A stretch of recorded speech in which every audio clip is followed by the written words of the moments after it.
Happy Halloween. So this year, a lot of years for Halloween, people get together, they'll watch scary movies.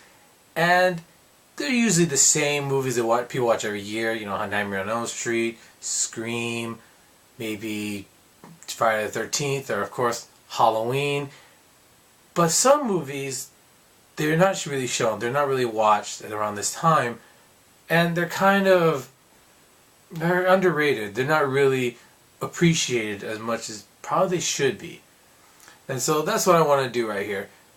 So this is going to be my top 5 underrated scary movies. So again, this is on my own list. And some of you might not think these are good movies, or some of these aren't really that scary. But hey, my list, and this is the movies I recommend that's being underrated. So here we go. Number 5 is Freddy vs. Jason. Now, a lot of people would look at this and go, man, that movie's not that good. But here's the thing, though, is that this is kind of a throwback to the old monster movies. And those old monster movies, they had versus movies as well. And those sort of movies, they were just an excuse to get them together. And they weren't always really the best. And also, they didn't really confront each other or attack each other or fight each other all that much in those movies either. And this is a prime example of that. There's actually a lot more fighting between Freddy and Jason in this movie than you'd probably see in Frankenstein versus the Wolfman. But what I liked about the movie is that they gave us what we wanted. We wanted to see these two monsters just tear each other apart. I mean, that was the whole selling point of the movie, was watching them tear each other apart.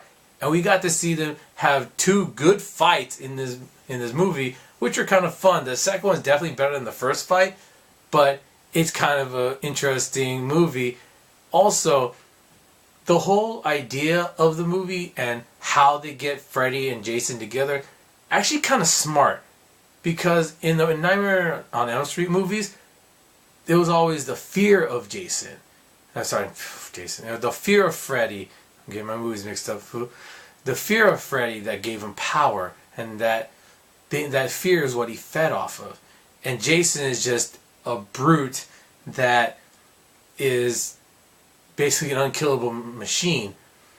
So there's a lot to try and bring together, especially since these two monsters were in very separate areas. So when they made the movie, and they gave a pretty good explanation of why Freddy and Jason would be in the same universe, in the same area, and how they would come together, it actually makes some sense. Do I think it's a great movie? No, but as a monster movie in a sense, and as a movie just to watch two movie monsters go at it, it's fun. That's what I wanted. I wanted just straight fun. Not to mention a bad singer gets killed in this movie. I enjoyed that. So yeah, number 4 is Disturbing Behavior. Now, this one's a 90s movie, and a lot of people don't really know this movie, and I mentioned it in my top 5 movies I want to see remade. It's about a high schooler goes to a new school, and he notices that some members of the student body are very odd, and there's a mystery here of what's going on with the student body. How come some people are so weird and very 50s-esque, and how some people were some way and then they changed radically all of a sudden. And it's a good story of kind of a Stepford Wives, but with teenagers. And there's some really good moments in this movie that I thought were cool, but it's kind of gotten lost in the shuffle over the years. And for that reason, I think the movie deserves to be watched again, and also, like I said, remade. Because the idea of conformity and making everybody the same is a concept that really can still work. It's still really good. as a concept, and I hope that it gets remade so that we can enjoy this movie just like we enjoy other movies. So number 3 is I Know What You Did Last Summer. Now, I know some of you say, wait a minute, didn't you put that in your movies that don't stand the test of time? I was actually the sequel. I'm not a big fan of the sequel, but the first movie is actually good. And a lot of people look at it as kind of like a Scream clone, but it has enough unique elements in it, at least in my opinion, so that it can stand on its own as its own movie. Not to mention, it might just be because my cousin and I, especially at the time, and especially him, we had kind of a soft spot for Jennifer Love Hewitt. She was cute as a button, and we actually liked her acting in this movie, and we thought she was a lot more vulnerable, and we liked that vulnerability, and it made you want to cheer for her and watch her survive this movie. Not to mention, when you first watch it, it does have a good kind of a mystery of what's going on, who's stalking these teenagers, and also they try to throw a couple of head fakes at you. And when you watch it again, you can kind of see where the head fakes are going, but when you first watch it, and also when you watch it again after you haven't watched it for a while, you can get back into it and kind of enjoy the movie again. And this is definitely before it went to territory with the second movie, and this went completely off the rails with the third movie. I don't even want to talk about that movie. Not right now, at least. Number 2 on my list is Scream 4. Wow, I just mentioned Scream. And I talked about this last year, the fourth movie. A lot of people didn't really like this movie.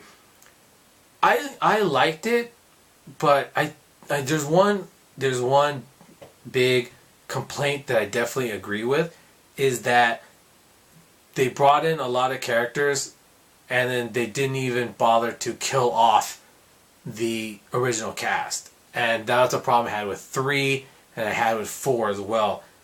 And yeah, that's a valid criticism, but as a story, it's a good one. Not to mention, it's even more meta than the original in a sense, because it pokes fun at its own storytelling, with especially in the beginning when they talk about the convention of the stab movies, wink wink, and how that sort of beginning is always the same, and they kind of play around with certain elements, which I thought was pretty cool, pretty interesting. Like I said, the ending kind of falls flat for me, but as a good story to it, and also there's some good elements of the remake genre, and also celebrity culture in a sense, especially when you get towards the ending. So yeah, I enjoyed it, and I think it's a movie that probably deserves a second viewing, just so you can look at it from a fresh point of view and see that it's not as bad as people say. Yeah. Number 1 underrated scary movie is Candyman. This is another movie a lot of people really don't talk about, and I've mentioned it to people and they say, what's Candyman? I've never seen that movie. Yeah, I have no idea what that movie is. It's a good one, and it took me quite a while to watch it as well. It's about it's a ghost story. It has a little bit of elements of Bloody Mary from it, whereas you stand in a mirror and say their name, they appear. And one of the things about this movie was actually there's this college professor is trying to deconstruct and prove that this scary story of the Candyman is false, and then she finds out the story, the background of this spirit, of this Candyman, and then a lot of things start happening, a lot of creepy things, and it's kind of fun. It's a slow burn, but once it starts burning, it gets really good, and it gets really interesting. And Tony Todd is so good in this movie as the titular character of Candyman. He is so good. He has an imposing presence when you first see him, and he's just standing there with his arms behind his back, his head tilted back like this, all relaxed, and that booming voice of his really sells the character and it makes it really interesting to me. And I really enjoyed watching him be that character because it kind of reminds me of Freddy in a sense, because you could tell the actors are having fun and really enjoying just being evil. That's one thing that Robert Englund and Tony Todd have in their respective movies, is that you could tell they enjoy being evil in their movies. But I'm not going to say too much about Candyman. I'm just going to say you should just check it out and watch it. It's a good movie. Like I said, slow burn. It definitely takes its time to build the story, build up the characters, and then, but once it gets going and it's good. So that's my list. What do you think are some scary movies that are underrated? And let me know in the comments. I'm curious. And now that Halloween's over, what are we going to do for November? Stay tuned for that. Later.